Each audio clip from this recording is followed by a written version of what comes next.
إن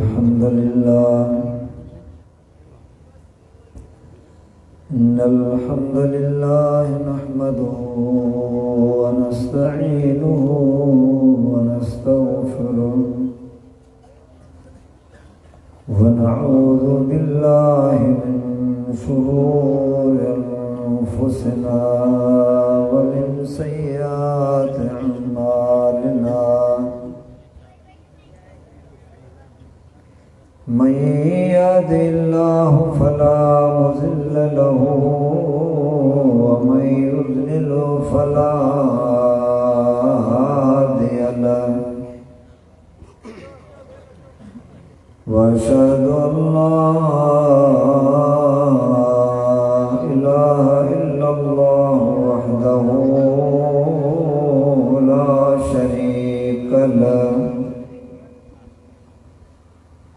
وأشهد أن محمدًا عبده ورسوله اللهم صل على محمد وعلى آل محمد كما صليت على إبراهيم وعلى آل إبراهيم إنك حميد مجيد اللهم بارك على محمد وعلى آل محمد كما باركت على إبراهيم وعلى آل إبراهيم إنك حميد مجيد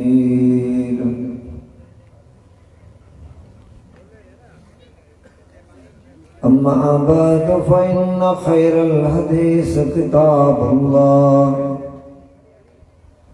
وخير الهدي هدي محمد صلى الله تعالى عليه وسلم وشر الأمور محدثاتها وكل محدثة بدعة وكل بدعة ضلالة وكل ضلالة في النار أما بعد فأعوذ بالله من الشيطان الرجيم بسم الله الرحمن الرحيم يا أيها الرسول بلغ ما أنزل إليك من ربك وإن لم تفعل فما بلغت رسالته والله يعصمك من الناس إن الله لا يهدي القوم الفاسقين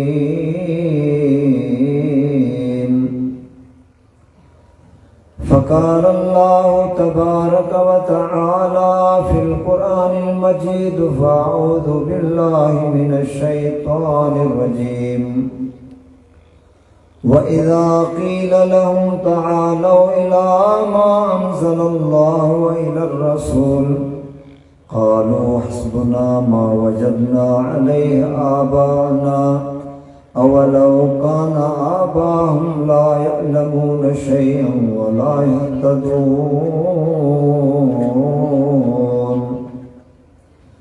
رب اشرح لي صدري ويسر لي أمري واحلل عقدة من لساني يفقهوا قولي رب زدني علما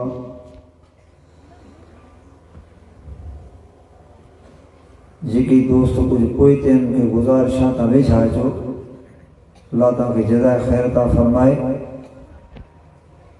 थोड़ी तव्हांजी जेका सुस्ती आहे उहा ख़तमु थी वेंदी ऐं जेतिरो तव्हां ख़तीब जे वेझा थी वेंदव आम्हूं साम्हूं जेका गुफ़्तगू थींदी इंशा अल्लाह लज़ीज़ असां ॿुधण जो हक़ अदा कंदासीं त रब साईं मूंखे अवां सभिनी खे इंशाअल्लाह अमल करण जी तौफ़ीक़ अता फ़रमाईंदो।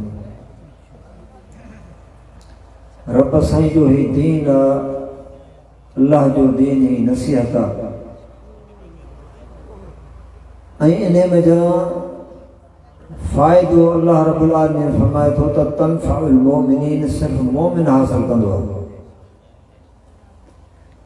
नबी अलैहिस्सलातु वस्सलाम जो वाइज़ो नसीहत मक्के जे मुशरिकन ॿुधो, अबू जहल ॿुधो, उतबा शेबा ॿुधो, एतिरे क़दर जो मुनाफ़िक़नि जो सरदार अब्दुल्ला बिन उबई हर वक़्तु नबी सल्लल्लाहु अलैहि वसल्लम जो दर्स ॿुधंदा हुआ, पर असर न थियो।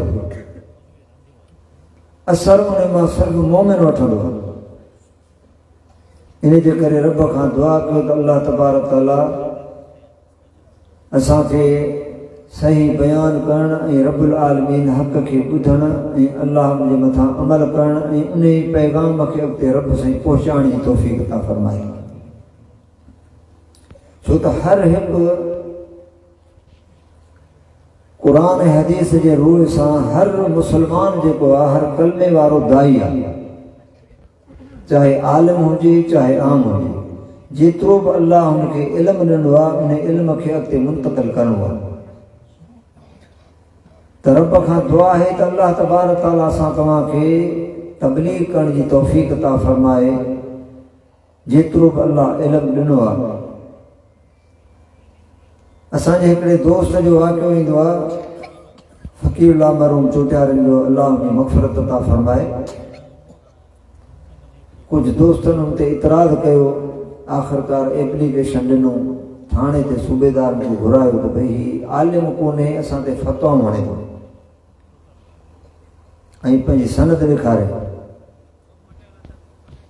हुन अल्लाह जे बहाने चयो त मूं वटि सनद नबी अलैहिस्सलातु वस्सलाम जी आहे। त हू ऑफिसर परेशान थी वियो, चयो त कीअं, छा को सहाबी जी थी न? नबी अलैहिस्सलाम फरमाए त बल्लिग़ अन्नी वलो आया। इन में को आलिम शर्त कोन्हे, तव्हां ते हिकिड़ी बि आयत आहे त उनखे तव्हां अॻिते पहुचायो। त रब साईं असांखे तौफ़ीक़ ॾे त अल्लाह तबारक तआला जेतिरो बि असांखे इल्मु ॾे, अल्लाह ते उन पैगाम खे हिते पहुचायूं। ऐं दावत तबलीग तमामु हिन जो वॾो अजुर आहे। हीउ हिकिड़ो सदको जारिया आहे। कंहिं माण्हू जो अक़ीदो सही न आहे, जेकॾहिं असां उन जो अक़ीदो सही कयो, अमल सुनत मुताबिक़ हुनखे असां करायो तबलीग करे, जेकॾहिं उन अमल कयो त असांजो सदको जारिया आहे। ज़िंदगी भर अमल कंदो रहंदो, अल्लाह सां तव्हांखे हुनजो अजर ॾींदो। पर अल्लाह न करे जेकॾहिं असां तव्हां तबलीग कई ऐं जेकॾहिं अल्लाह तबारक तआला जे क़ुरान हदीस जे मुखालफ़त में वई ज़रे बराबरि बि, त इहो इंसान असांजे लाइ क़यामत जे ॾियारे यानी वबाल थींदो। उन जो हथु हूंदो ऐं असांजो गिरेबान हूंदो, अक़ीदे जे मामले में, अमल जे मामले में। असां ई तव्हांखे मुंहिंजा दोस्तो, जेका प्यारे पैगंबर अलैहिस्सलातु वस्सलाम जे मथां अल्लाह वही नाज़िल कई, नबी अलैहिस्सलातु वस्सलाम उम्मत इहा अमानत पहुचाई। जीअं प्यारे पैगंबर अलैहिस्सलातु वस्सलाम खे बि अल्लाह तबारक तआला उन जो पाबंद बणाई ऐं उम्मत जे मथां बि इहा ई पाबंदी आहे। नबी सल्लल्लाहु अलैहि वसल्लम फरमाए त या अय्युहर रसूल बल्लिग़ मा उनज़िल इलैका मिन रब्बिक व इल्लम तफ़अल फमा बल्लग़त रिसालत। पैगंबर अलैहिस्सलातु वस्सलाम तूं तबलीग कर, वाइज़ो नसीहत कर, पर पाबंदी कहिड़ी आहे? जेकी तुंहिंजे रब जे तरफ़ां तो ते नाज़िल कयो आहे, इहो ई तूं पहुचाए। जेकॾहिं इहे न कई त तूं नबूवत ऐं रिसालत जो हक़ अदा न कई। पोइ प्यारे पैगंबर अलैहिस्सलातु वस्सलाम हजतुल विदा ते बहितरीन इज्तिमा सहाबा कराम जो, नबी अलैहिस्सलातु वस्सलाम उन सां मुखातिब ते फरमाए त अल्लाह तबारक तआला मुंहिंजे मुतलिक़ मां खां सवाल कंदो त मुंहिंजे पैगंबर मां ते ही मुंहिंजो दीन पहुचायो आहे न? तव्हां कहिड़ो जवाबु ॾींदो? अल्लाह जा रसूल अवां दीन पहुचायो, बल्कि दीन पहुचाइण जो का अवां हक़ अदा करे छॾियो। पाण सल्लल्लाहु अलैहि वसल्लम फरमाए ते मुंहिंजा अल्लाह तूं गवाह रहिजा, अल्लाह तूं गवाह रहिजा, अल्लाह तूं गवाह रहिजा। ही मूं तो तुंहिंजो दीन हिन ते पहुचाए छॾियो। हाणे पाण फरमायूं त ग़ाइबीन ताईं पहुचाइणु अव्हां जो कमु आहे। नबी अलैहिस्सलाम ते अल्लाह जेका वही नाज़िल कई क़ुरान हदीस जे सूरत में प्यारे पैगंबर सल्लल्लाहु अलैहि वसल्लम पहुचाइण जो हक़ अदा करे छॾियो। वरी सहाबा करम अल्हम्दुलिल्लाह जी नबी अलैहिस्सलाम खे अमानत दी, बा अमानत हो दीन अल्लाह जो ॿियनि ते पहुचायो। पाण बि अमल कयूं ऐं ॿियो अल्लाह तबारक तआला जे ॿियनि ताईं इहो पंहिंजो पैगाम रब्बुल आलमीन जो पहुचायूं। त यानी असां ऐं तव्हां जे लाइ इहो मिसाल आहे त हीउ रब जो दीन आहे, अल्लाह जी शरीयत आहे, अल्लाह जो कानून आहे। असां इन लाइ कोन आया आहियूं त माण्हू असां खां राज़ी थी वञनि, माण्हुनि जे मुआफ़क़त में मिसाल तौरु तबलीग कयूं। अल्लाह रब्बुल आलमीन इन जी सख़्त मना कई आहे। जेकॾहिं क़ुरान मजीद ते असां तव्हां ज़रा गौर करे ॾिसो, छो त मके जा जेके मुशरिक हुआ नबी अलैहिस्सलाम जी कई मुखालफ़त कयूं, कई दुश्मनियूं कयूं, आख़िरकार ने उनके हथियार फिटा करना पइजी विया। एतिरे क़दुरु मजबूर थी करे नबी अलैहिस्सलाम जे साम्हूं अहिड़ियूं पेशकशूं रखियूं त हिन अल्लाह तबारक तआला जे दीन में का तब्दीली कर या इन खां अलावा को तूं ॿियो आण। पोइ अल्लाह रब्बुल आलमीन नबी अलैहिस्सलाम खे फरमाए थो, मुंहिंजा पैगंबर अलैहिस्सलाम ही मके जा मुशरिक तोखे मुंहिंजी वही खां हटाए पंहिंजी मर्ज़ी ते हलाइण चाहिनि था त तूं असांजी मर्ज़ी ते हल। पर मुंहिंजा पैगंबर अलैहिस्सलाम जेकॾहिं असां तोखे न बचायूं हा त क़रीब तूं थोरो इन ॾे लाड़ो करे। हाणे तव्हां सोचो, अहिड़ा मुतालबा रखियूं त असां 1 साल तूं असांजे बुतनि जी इबादत कर, पोइ 1 साल तुंहिंजे रब जी इबादत कयूं था। अहिड़ा मुतालबा बि रखिया विया। पर नबी अलैहिस्सलाम खे एतिरे क़दुरु बि चयूं त असीं तुंहिंजी मुखालफ़त छॾे था ॾियूं, तूं पंहिंजे दीन जी तबलीग कर। अबू तालिब वटि विया आख़िरकार मजबूर थी करे त पंहिंजे भाइटे खे सम्झा ऐं असांजी सिर्फ़ु मुखालफ़त न करे। पर अल्लाह रब्बुल आलमीन प्यारे पैगंबर अलैहिस्सलाम खे उहा इस्तक़ामत ॾिनी। पाण फरमाई त हिन हथ ते चंड रखंदे सिज रखंदो तॾहिं आऊं जेकी मुंहिंजे रब जो हुकुम आहे सो आऊं कमी कोन कंदुसि। मूंखे जेका अल्लाह जी अमानत आहे इहा आऊं पहुचाईंदुसि, पोइ चाहे तव्हां ख़ुशि रहो चाहे राज़ी रहो। अल्लाह तबारक तआला इन जो क़ुरान मजीद जे अंदरि तज़किरो कयो आहे। ऐं जेकॾहिं तव्हां गौर करे ॾिसो त केतिरे क़दुरु सख़्ती आहे। ऐं अॼु असां तव्हां जेकॾहिं अल्लाह तबारक तआला जे दीन जे ख़िलाफ़ जेकॾहिं को अक़ीदो आहे उनखे रद्द कयूं था, माण्हू ईअं ई मुखालफ़त कनि था जीअं नबी अलैहिस्सलाम जी मुखालफ़त कई वई। नबी अलैहिस्सलाम जी दावत छा आहे? हिकु अल्लाह जे तरफ़ दावत हुई, हिकु रब जे तरफ़ सॼो। ऐं उन्हनि खे इहा ॾुखी छो लॻी त असां 360 जा पुॼारी ऐं हिकिड़े रब जी दावत में हाणे असांजा इलाह ग़लति थियनि था। दावत इहा ई न। इब्राहिम अलैहिस्सलाम सां दुश्मनी छाजी त इब्राहिम अलैहिस्सलाम हिकु रब जो पुॼारी हो, हिकु रब जो दाई हो, तौहीद जो दाई हो। इहा ॻाल्हि हुनखे ॾुखी लॻी। हर पैगंबर सां जेतिरी अदावत ऐं दुश्मनी रही आहे सिर्फ़ु इन जे करे त हुन अल्लाह तबारक तआला जो हक़ बयानु कयो। उहो हक़ उन्हनि खे तकलीफ़ ऐं कोड़ो लॻो मुखालफ़त इन जे करे। अॼु बि तव्हां वेही ॾिसो त अल्लाह रब्बुल आलमीन असांखे तौफ़ीक़ अता फ़रमाए। अॼु बि हक़ वारी जेका जमायत आहे जॾहिं हक़ बयानु करे थी, हक़ छा आहे? क़ुरान हदीस आहे। आमनू बिमा नुज़िल अला मुहम्मद वहुवल हक़्क़ु मिन रब्बिहिम। रब्बुल आलमीन तो फरमाए कि मोहम्मद सल्लल्लाहु अलैहि वसल्लम जे मथां नाज़िल कयो इहो अल्लाह जे तरफ़ां हक़ आहे। इहो हक़ जॾहिं बयानु थिए थो त ज़रूरु जेको बातिल मिसाल त माना क़ुरान हदीस जे ख़िलाफ़ जेको हुनजो को अक़ीदो को अमल आहे त उहो जॾहिं रद्द थींदो त हुनखे तकलीफ़ थींदी न। पर अल्लाह जी महिरबानी सां अॼु बि रब जा अहसान आहिनि। अॼु बि अहिड़ा आलिम मौजूदु आहिनि जेके क़ुरान हदीस जा दाई आहिनि। माण्हुनि खे कोन था ॾिसनि त माण्हू ख़ुशि थींदा या राज़ी थींदा। अल्लाह असां खां राज़ी थी वञे, अल्लाह जे तौहीद जे ख़िलाफ़ अल्लाह तबारक ताला जी रुबूबियत में, अल्लाह जी इबादत में, अल्लाह जे इस्मा सिफ़ात जे अंदरि जेकॾहिं कंहिं बि जाइ ते जेकॾहिं उहो शिरक ॾिसनि था त क़ुर हदीस जे रूह सां उनखे रद्द कंदा। इहा रब तबारक ताला जी इहा हिन जमात रब्बुल आलमीन जा वॾा अहसान आहिनि जेको हर जाइ ते अल्लाह जी महिरबानी सां हक़ जे पैगाम खे पहुचाए थी। जीअं तव्हां ॿुधो क़ुर हदीस जे मिसाल तौरु तव्हां सोचो उन खे बजाए तरजीह ॾियण जे ऐं उम्मती जे हिकिड़े कौल खे तरजीह ॾियण, तव्हां बयानु ॿुधो।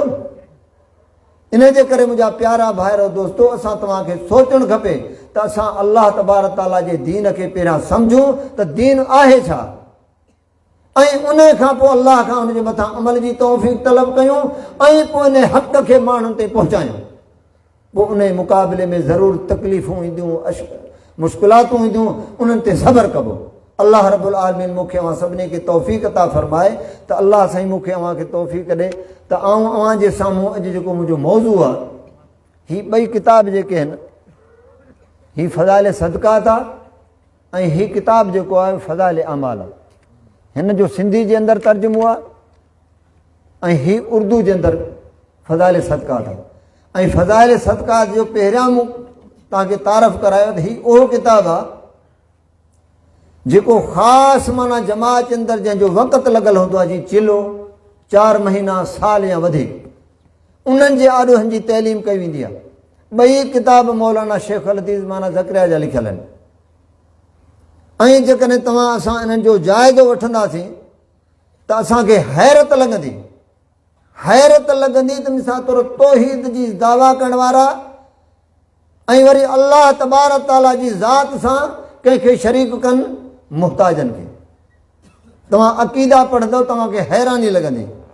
पहिरियां बि मूं हिकिड़ो अक़ीदो बयानु कयो फ़ज़ाइल सदक़ात जो, हीअ मूं वटि फ़ोटो कापी बि हूंदियूं आहिनि। हीअ फ़ज़ाइल सदक़ात आहे, हिन जी फ़ोटो कापी आहे। पहिरियां मूं इहो वाक़ियो बयानु कयो त हिकिड़ी जाइ ते लिखे थो त हिकिड़ो सखी हुनजी क़बर जी ज़ियारत जे लाइ हिकिड़ी जमात वई, पोइ राति जो उते सुता। हाणे सखी माना सखावत करे थो मरण खां पोइ बि 670 711 12 सफ़े ते आहे। हुनखे चए थो तूं मूंखे उठ ॾे, इन जे बदिले में तोखे हिन खां बहितर आला क़िस्म जो उठ ॾी जेको भुगती नसुल जे उठनि मां आहे। बहरहाल वापार जे अंदरि माना ख्वाब जे अंदरि वापार तय थी वियो। हाणे लिखे थो तो वो साहिब कब्र उठा और उसके ऊँट को ज़बह कर दिया। जब नींद वाला अपनी नींद से बेदार तो ऊँट से खून जारी था। मुंहिंजो हिकिड़ो दोस्त सां बहस हलियो पिए, घर में हिकिड़ो अणपढ़ियल भुगती वेठो क़ौम जो माण्हू हुजे, अलाह हुनखे हिदायत ॾिनी अहल हदीस। असांजो बहस जे कंदे दौरान हू ख़बर छा थो चए, हाणे शेख अल हदीस खे अकुल कोन आयो, पूरी दुनिया जे अंदरि हीउ किताब पढ़ियो थो वञे, अकुल कोन आयो, पर हू छा थो चए ख़बर, चई भला जो क़बर मां उथियो त छुरी किथां आंदई। यकीन कंदव सरफार नालो अथसि, जाम साहब ते भुगती आहे। छा चई, शेख अल हदीस खे अकुल कोन आयो ऐं नकी वरी मिसाल तौरु हेतिरी जमात खे अकुल अचे थो त भला हिन किसनि खे हाणे त कढनि। छा चई था, सी जो क़बर मां जो उथियो त छुरी किथां आंदई, छा को बोरची खानो हो क़बर में। अल्लाह अकबर। ओ तौहीद जी जंहिंखे सम्झ ईंदी न, पोइ अल्लाह हुन में बसीरत पैदा करे थो। ऐं जेको मुक़लिद हूंदो उनखे मिसाल तौरु अकुल खे तालो हूंदो आहे, उनखे सम्झ न ईंदी आहे। पोइ ख्वाब वारो जॾहिं उथे थो त उठ मां रत वही पई, ऊँट से खून जारी था। बचण जी का उमेद कोन्हे, बाक़ी जेको रहियल आहिनि कोई छॾो। आख़िरकार खाई पचाए हाणे वञनि पिया सुबुह जो। रस्ते में ॾिसनि त तेज़ रफ़्तार उठ ते हिकिड़ो नौजवान अचे थो। चई भई तव्हां में फलाणे नाले जो को माण्हू आहे? चयो आऊं आहियां। चई राति तूं भला उन का शइ फ़रोख़्त कई? चई हा, मूं उठ ॾिनो। चई मुंहिंजे पीउ जी ख़बर ई मूंखे चई त जेकर तूं मुंहिंजो हलाली पुट रही त अमानत मुंहिंजो भुगती उठ वञी फलाणे शख़्स खे ॾेई। हाणे तव्हां सोचो, मैयत क़बर में पियो आहे, दफ़न थियो ऐं उथी करे उठ पियो ज़बह करे वापार करे पियो, वरी पुटनि खे नसीहतूं करे पियो। तव्हां ॿुधायो हीअ अक़ीदो आहे? अल्लाह तबारक ताला सां तव्हांखे सम्झ अता वञा दोस्तो। हाणे क़ुर हदीस जे रूह सां ॾिसूं त इहो अक़ीदो कीअं आहे। अल्लाह छा थो फरमाए, वल्लज़ीन यदून मिन दूनिल्लाह ला यख़्लुक़ून शैअन वहुम युख़्लक़ून अमवातुन ग़ैरु अहया वमा यशऊरून अय्यान युबअसून। अल्लाह खां अलावा तव्हां जिन जी बि इबादत कयो था वयअबुदून मिन दूनिल्लाह वल्लज़ीन यदून मिन दूनिल्लाह ला यख़्लुक़ून शैअन वहुम युख़्लक़ून। उन्हनि काइनात में का बि शइ पैदा न कई वई आहे बल्कि ही त पाण पैदा कया विया आहिनि। अमवातुन ग़ैरु अहया वमा यशऊरून अय्यान युबअसून। रब्बुल आलमीन तो फरमाई बेजान आहिनि, इन्हनि खे त इहा बि ख़बर नाहे त कॾहिं उथारिया वेंदा। वमा यस्तविल आमा वल बसीर वलल ज़ुल्मात वलन नूर वलल ज़िल्लु वलल हरूर वमा यस्तविल अहया वलल अमवात इन्नल्लाह युस्मिउ मन यशा वमा अंत बिमुस्मिउ मन फिल क़ुबूर। सूरह फातिर में रब दलील ॾेई सम्झाए थो त अंधो ऐं सॼो बराबर न आहिनि, उस ऐं छांव बराबर न आहिनि, अंधेरो ऐं रोशनी बराबर न आहिनि। अहिड़ी तरह रब्बुल आलमीन तो फरमाए त मयत ऐं ज़िंदह बराबर न आहिनि। ज़िंदह त वापार बि करे सघे थो, पुटनि खे नसीहत बि करे पियो, मोह छाजे लाइ? कब्र में पियो आहे, वापार बि करे पियो, उथी करे उठ बि कोहे पियो। पोइ क़ुर छा थो फरमाए? ओ मुंहिंजा मोहम्मद सल्लल्लाहु अलैहि वसल्लम जेके कब्रुनि जे अंदरि दफ़न मुंहिंजा पैगंबर अलैहिस्सलातु वस्सलाम उन्हनि खे ॿुधाए नथो सघी। अल्लाह रब्बुल आलमीन दलील ॾेई सम्झायो आहे। ऐं उन खां पोइ बि असां तव्हां मुंहिंजा दोस्तो इन्हनि शयुनि खे अञा पंहिंजे हर मस्जिद जी ज़ीनत मेंबर जी ज़ीनत रखी वेठा आहियूं। हर मस्जिद जे अंदरि तव्हांखे फ़ज़ाइल अमाल मिलंदो। तव्हां मुतालो त करे ॾिसो फ़ज़ाइल दुरूद जे अंदरि ग़ालिबन 152 सुबुह फोटो कॉपी तव्हां ॾिसो। हिकिड़ो शख़्स ते वियो आहे, पंहिंजी माउ सां गॾु हज ते वियुसि। मुंहिंजी माउ मरी वई, मरण सां जो पेट फाटी पियो ऐं चहिरो हुनजो कारो थी वियो।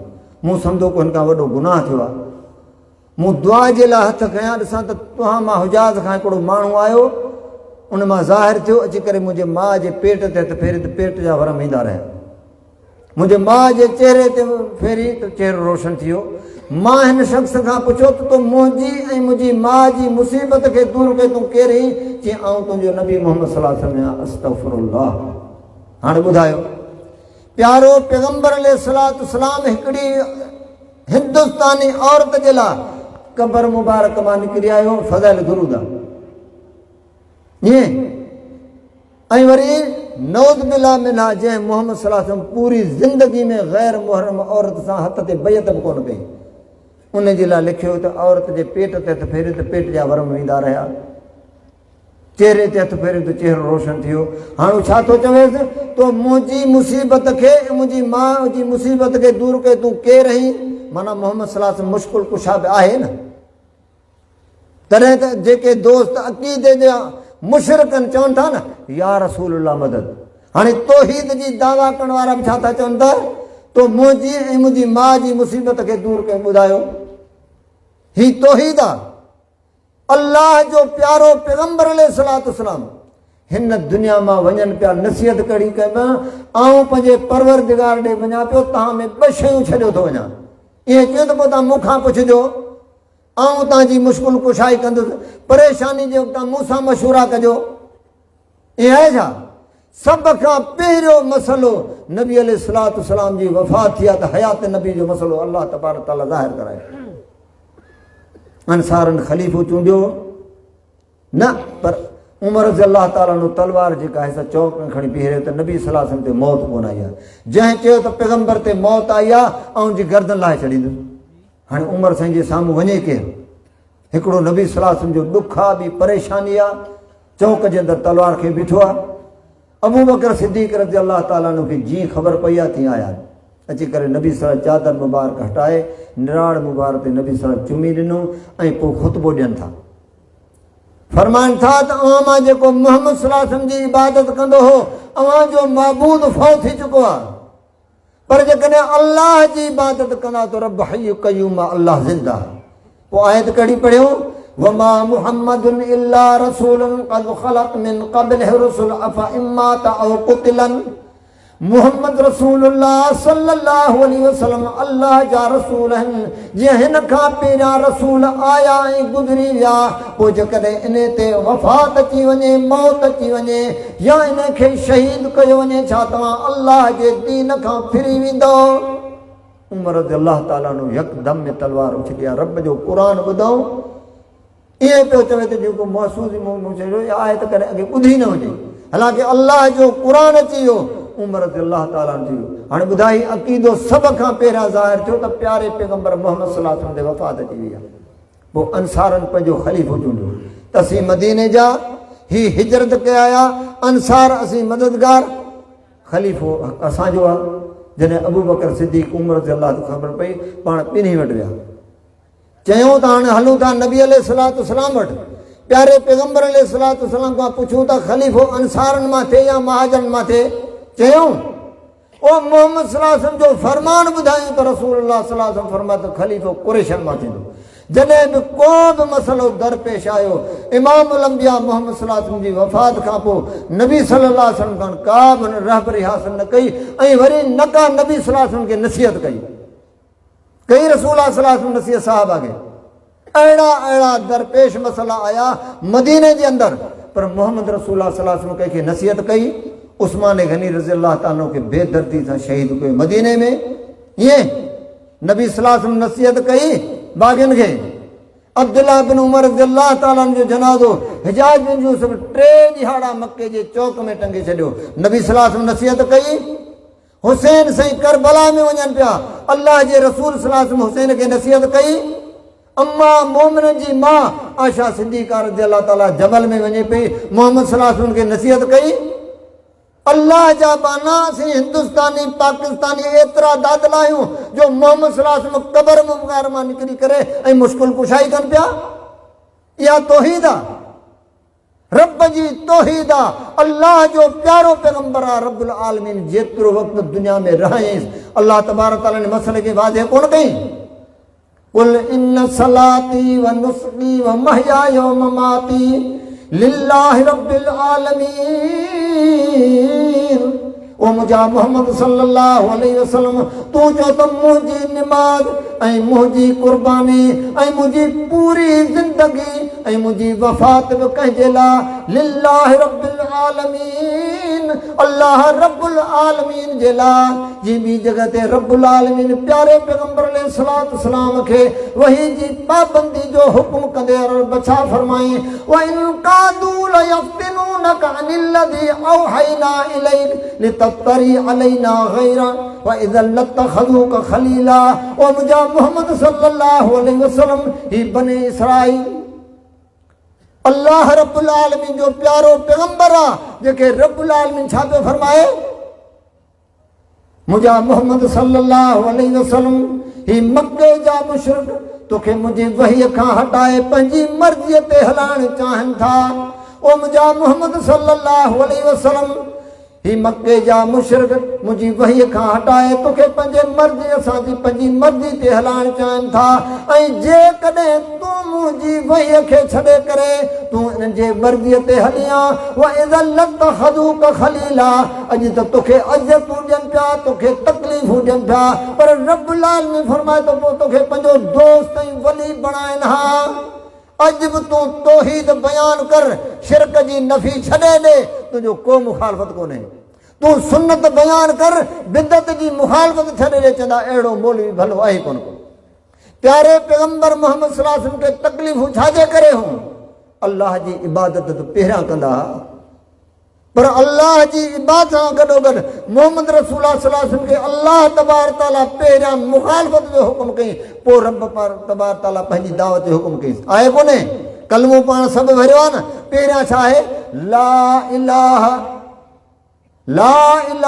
इल्लल्लाह यानी को भी इलाको ने यानी को भी हाजत रवाना है सामू 360 बुत बैतुल्लाह जे अंदर रखिया आहिनि मके जा मुशरिक मोहम्मद सल्लल्लाहु अलैहि वसल्लम जे साम्हूं आहिनि ऐं पहिरियां खां पहिरीं दावत कहिड़ी आहे ला इलाहा इल्लल्लाह अल्लाह खां सवा को बि महबूद न आहे जेकी यानी तव्हां 360 महबूद बणाया आहिनि इहे महबूद कोन्हनि लेकिन महबूद केरु आहे इबादत जे लाइ बि केरु आहे इल्लल्लाह तॾहिं त अबू लहब मोहम्मद सल्लल्लाहु अलैहि वसल्लम खे पहिरें खां पहिरीं अज़ियत ऐं तकलीफ़ तॾहिं त ॾिनी त हलाक जी तो नौत मिला असांखे इन लाइ घुरायो आहे तूं हिकिड़े रब जी दावत असांजा वॾा सभु बेवकूफ़ आहे अल्लाह रब्बुल आलमीन छा थो फरमाए वइज़ा लतखज़ूका खलीला ओ मुंहिंजा मोहम्मद सल्लल्लाहु अलैहि वसल्लम जेकॾहिं तूं मके जे मुशरिकनि जी मर्ज़ीअ ते हली आहे ऐं मुंहिंजी हुईअ खे छॾी आहे त रब्बुल आलमीन थो फरमाए तोखे पंहिंजो दोस्त ऐं वॾी बणाइना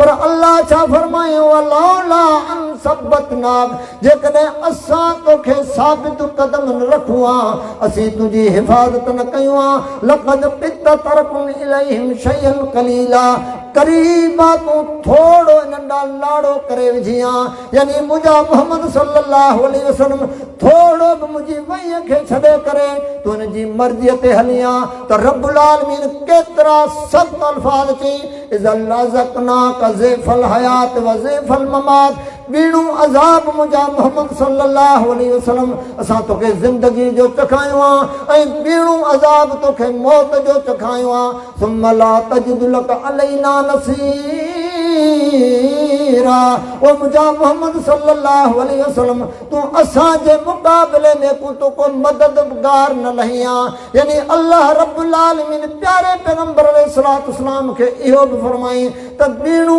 अज़ाब ज़िंदगी जो ऐं मौत जो अल्लाह रब्बुल आलमीन पैगंबरनि जे लाइ अल्फाज़ चवनि मुंहिंजा दोस्तो ज़िंदगी में अल्लाह ॾिनी आहे ऐं मौत बि रब्बुल आलमीन रखियो आहे इन्नक मय्यतुन व इन्नहु मय्यतुन सूरत अंबर मुंहिंजा मोहम्मद सल्लल्लाहु अलैहि वसल्लम तूं बि मरंदे त ही बि मरंदा ही रब जो कानून आहे पैगंबर मोहम्मद सल्लल्लाहु अलैहि वसल्लम जे लाइ अल्लाह छा फरमाई वमा जअलना लिबशरिन मिन क़ब्ल ख़ल्क़ुन फ़ इन मित फ़हुमुल ख़ालिदून कुल्लु नफ्सिन ज़ाइक़तुल मौत ओ मुंहिंजा मोहम्मद सल्लल्लाहु अलैहि वसल्लम कंहिं बि बशर के सां दुनिया में हमेशगी कोन ॾिनी आहे पोइ जेकॾहिं तुंहिंजे मथां मौत आई छा इहे हमेशह रहंदा कुल्लु नफ्सिन ज़ाइक़तुल मौत हर नफ्स जे मथां मौत अचणी आहे खलीलुल्लाह पंहिंजो अक़ीदो बयान करे छा थो चए अल्लज़ी ख़लक़नी फ़हुव यहदीन वल्लज़ी हुव युतीनी व यस्कीन व इज़ा मरिज़्तु फ़हुव यशफ़ीन वल्लज़ी युमीतुनी सुम्मा युहयीन ओ मुंहिंजो अल्लाह जे मूंखे हिदायत कई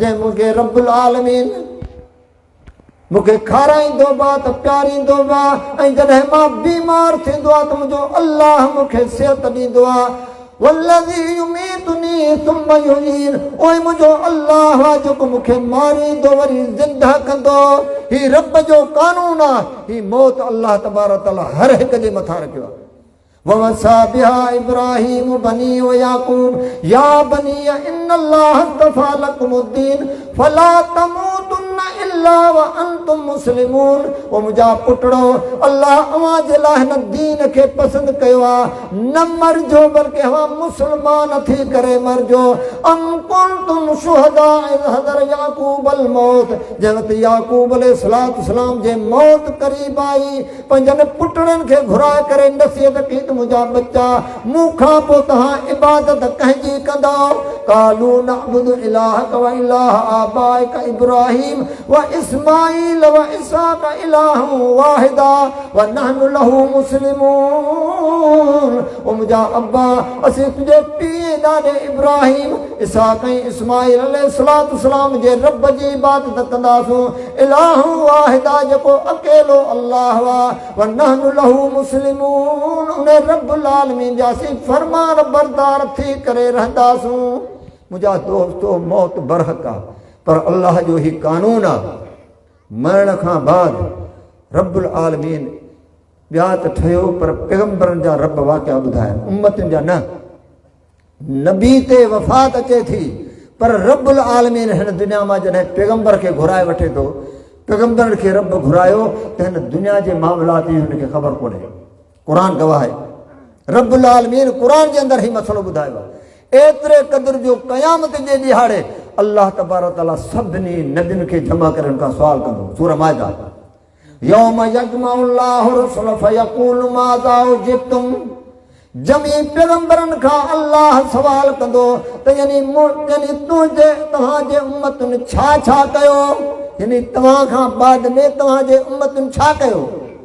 अल्लाह जा जमी पैगंबर छा था चवनि, कालू ला इल्म लना, अल्लाह असांखे का बि ख़बर न आहे, इन्नका अंत अल्लामुल ग़ुयूब, मुंहिंजा अल्लाह ग़ैब दान त तूं आहीं।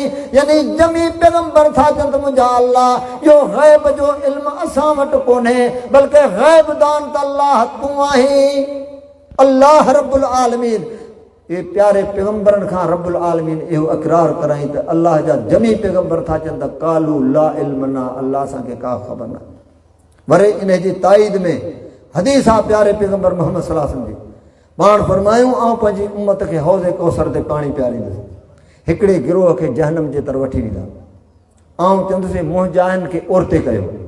पाण फरमाए त उन्हनि मुंहिंजे विच में दीवार हायल थी वेंदी ऐं मूंखे चयो वेंदो त मुंहिंजा मोहम्मद सल्लल्लाहु अलैहि वसल्लम अल्लाह जा पैगंबर तव्हां इन्हनि खे कोन था सुञाणो, हाणे ॿुधायो। सॼी उम्मत गॾिजी कहे त पैगंबर खे ख़बर आहे वफ़ात खां पोइ, ऐं जेकर मोहम्मद रसूल सल्लल्लाहु अलैहि वसल्लम जी ॻाल्हि कंहिंजी ॻाल्हि आहे, मन युती रसूल फ़क़द अता अल्लाह वमा यंतिक़ु अनिल हवा इन हुवा इल्ला वहयु यूहा। ओ प्यारो पैगंबर मोहम्मद सल्लल्लाहु अलैहि वसल्लम फरमाए त मूंखे चयो वेंदो त ही उहे आहिनि जिनखे तूं कोन थो सुञाणी, मुंहिंजा पैगंबर जिन तोखां बाद में हिन दीन जे अंदरि नयूं नयूं बिदतूं ईजाद कयूं। पहिरां नबी सल्लल्लाहु अलैहि वसल्लम छा पियो चए, सिफ़ारिश पियो करे त मुंहजान तव्हांखे जहन्नम जे तरफ़ छो था वठी वञे, मुंहजान। जॾहिं नबी अलैहिस्सलातु वस्सलाम खे ॿुधायूं त ही तव्हां खां बाद में पैगंबर सल्लल्लाहु अलैहि वसल्लम खे इहो इल्मु कोन्हे त मूंखां बाद में हाणे बिदतूं जेके ईजाद कयूं दीन में, पर जॾहिं मालूम थियो पोइ पाण छा पिया फरमाइनि, छो कान मूंखां परे कयो। पहिरियां छा पिया चवनि, जॾहिं ख़बर कोन हुई ही अक़ीदो आहे क़ुरान हदीस जो ख़ुदा जा बाना, ऐं असांखे अक़ीदो कहिड़ो ॿुधाए थो वञे त असीं जेकी कुझु अमल कयूं था हर 8 ॾिहाड़े नबी सल्लल्लाहु अलैहि वसल्लम पेश थियनि था। ॿुधायो अल्लाह रब्बुल आलमीन रहमत फरमाए, प्यारे पैगंबर मोहम्मद सल्लल्लाहु अलैहि वसल्लम फरमायो ऐं सूमर जो रोज़ो रखां थो ऐं ख़मीस जो यानी जुमेरात, सूमर ते मां पैदा थियो आहियां ऐं ख़मीस जे ॾिहाड़े अल्लाह तबारक तआला जे बारगाह में अमल पेश कनि था, ऐं चवां थो जॾहिं अल्लाह वटि मुंहिंजा अमल पेश कनि था ऐं रोज़े सां वञा। ॿुधायो केतिरो तज़ाद आहे। अल्लाह सां तव्हांजे मथां रहमत फरमाए, मुंहिंजा दोस्तो ही दीन आहे, ही अल्लाह जी अमानत आहे। क़ुरान हदीस जे ख़िलाफ़ जेकॾहिं असां को बि अक़ीदो बयानु कयो, प्यारे पैगंबर मोहम्मद रसूल सल्लल्लाहु अलैहि वसल्लम जे जेकॾहिं हदीस जे असां जेकॾहिं को ग़लति अक़ीदो बयानु कयो त हाणे तव्हां क़ुरान हदीस ॿुधो था, ॿुधायो त माना पैगंबरनि खे वफ़ात खां पोइ पंहिंजे उम्मत जी ख़बर आहे। ईसा अलैहिस्सलातु वस्सलाम अल्लाह जो पैगंबर आहे, रब्बुल आलमीन चौथे आसमान ते ज़िंदा खणी वरितईं, फलम्मा तवफ़ैतनी कुंत अंत रक़ीब अलैहि। ऐं अल्लाह तबारक तआला क़यामत जे ॾिहाड़े ईसा अलैहिस्सलातु वस्सलाम खां सवाल थो करे। ईसाई बि मौजूदु आहिनि, हीउ रब जो कानून आहे। जीअं सूरह यूनुस में अल्लाह फरमाए थो न, वयौम नहशुरुहुम जमीअन थुम्मा नक़ूलु लिल्लज़ीना अशरकू मकानकुम अंतुम वशुरकाकुम फज़य्यना बैनहुम वक़ाल शुरकाहुम मा कुंतुम इय्याना तअबुदून फ़कफ़ा बिल्लाहि शहीदन बैनना व बैनकुम इन कुन्ना अन इबादतिकुम लगाफ़िलीन। जंहिं ॾियारे रब्बुल आलमीन तो फरमाए असां पूजींदड़ ऐं पूजारनि खे असां जमा कंदासीं, पोइ आम्हूं साम्हूं बीहारे करे सवाल कंदासीं, उन्हनि जा शरीक उन्हनि खे छा चवंदा, तव्हां असांजी इबादत कोन कंदा हुओ। अॼु ईसाई चवनि था त ईसा अलैहिस्सलातु वस्सलाम अल्लाह जो पुटु आहे, उनजे वालिद खे रब सां शरीक कनि था, पर रब जो क़ुरान गवाह आहे जिन दुनिया जे अंदरि पैगंबरनि जी या उम्मतुनि जी पूॼा कई, क़यामत जे ॾिहाड़े छा चवंदा, फ़कफ़ा बिल्लाहि शहीदन बैनना व बैनकुम इन कुन्ना अन इबादतिकुम लगाफ़िलीन। अल्लाह इन्हनि असांजे विच में तूं गवाही त असीं इन्हनि जी पुकार खां जी इबादत खां बिल्कुलु बेख़बर आसीं। जे ईसा अलैहिस्सलाम खां अल्लाह सवाल करे थो, ईसा ई मौजूद हल, पर सवाल कंहिंखां है? ईसा अलैहिस्सलाम खां। व इज़ क़ाल अल्लाहु या ईसा इब्न मरियम अंत क़ुल्त लिन्नास इत्तख़िज़ूनी व उम्मी इलाहैन मिन दूनिल्लाह। ओ ईसा पुट मरियम जा, छा तो यानी ने ईसाइन खे चयो त अल्लाह खां अलावा तव्हां मूंखे मुंहिंजी मां खे बि तव्हां रब करे वठो, तव्हां चयो हो छा? अल्लाह जो पैगंबर जेको जवाब दे थो, तूं गौर कर।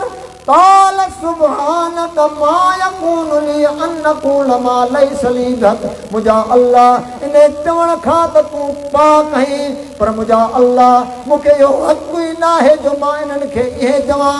पर मुंहिंजा अल्लाह जेकॾहिं मूं चयो हूंदो त तोखे त मालूम हूंदो। तालम माफ़ी नफ़्सी वला आलम माफ़ी नफ़्स। छो जेकी मुंहिंजी दिलि में अल्लाह तूं थो ॼाणे, जेको तुंहिंजी में मां कोन थो ॼाणा। इन्नक अंत अल्लाहुल ग़ुयूब। मुंहिंजा अल्लाह ग़ैब दान त तूं आहीं। अल्लाह जो पैगंबर आहे, रब्बुल आलमीन जे साम्हूं ईसाइन जे अॾु छा थो चए पंहिंजे रब खे? मुंहिंजा अल्लाह इन ॻाल्हि जो चवणु मूंखे हक़ ई न आहे। मां कीअं चवंदुसि जेकॾहिं मूं चयो हूंदो त तोखे त मालूम हुयो, जेको मुंहिंजी दिलि में तूं थो ॼाणी, अल्लाह तुंहिंजी में कोन थो ॼाणे। आऊं जॾहिं हिन में रहियुसि, आऊं इन्हनि खे चवंदो रहियुसि त मुंहिंजो रब बि अल्लाह आहे, अव्हांजो रब बि अल्लाह आहे। अन इब्दुल्लाह रब्बी व रब्बकुम व कुन्तु अलैहिम शहीदम मा दुमतु फीहिम फलम्मा तवफ़ैतनी कुन्त अंत रक़ीब अलैहिम। पर मुंहिंजा अल्लाह जॾहिं तो मूंखे पाण ॾांहुं खणी वरितो त अल्लाह तूं ई इन्हनि जो निगहबान रहे। यानी मूंखे हिननि जी का ख़बर न आहे त मूं खां पोइ हिननि छा छा कयो। या अल्लाह रब्बुल आलमीन ईसा अलैहिस्सलाम जी गुफ़्तगू असांखे क़ुरान सूरह माइदा में ॿुधाई आहे। जमी पैगंबर था चवनि वफ़ात खां पोइ त क़ालू ला इल्म लना, अल्लाह असांखे का ख़बर न आहे। अल्लाह जो पैगंबर ईसा अलैहिस्सलाम, मुंहिंजा अल्लाह मूंखे हक़ ई न आहे, मूं चयो हूंदो त तोखे त मालूम हूंदो। ॿुधायो छो त ग़ैब दान त अल्लाह तूं, यानी मां ग़ैब दान कोन, ख़ुदा जा बाना ॿुधायो। इहो अक़ीदो जेकॾहिं इन अक़ीदे जे ख़िलाफ़ हुजे त कंहिं बुज़ुर्ग खे ख़बर पए थी, अल्लाह जे पैगंबर खे ख़बर पए थी। असीं जेकी कुझु कयूं था ॿुधायो, हीउ ख़्वाबनि ते त मज़हब ठहिया आहिनि। देवबंद मदरसो ख़्वाब ते कोन ठहियो आहे। नानवती चए थो मूंखे नबी सल्लल्लाहु अलैहि वसल्लम ख़्वाब में आयो त हिन जाइ ते देवबंद जो बुनियादु रखिजे, सुबुह जो मां वञा त बुनियादु निकितो पियो। ॿुधायो इहो अक़ीदो आहे। अल्लाह जे प्यारे पैगंबर मोहम्मद सल्लल्लाहु अलैहि वसल्लम जेकॾहिं नसीहत करे हा त सहाबा कराम खे करे हा। ख़ुदा जा माना ही अक़ीदो आहे, तौहीद आहे।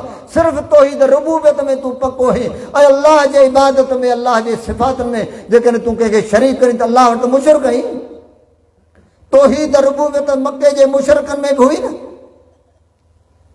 पर तौहीद उलूहियत में मुशरिक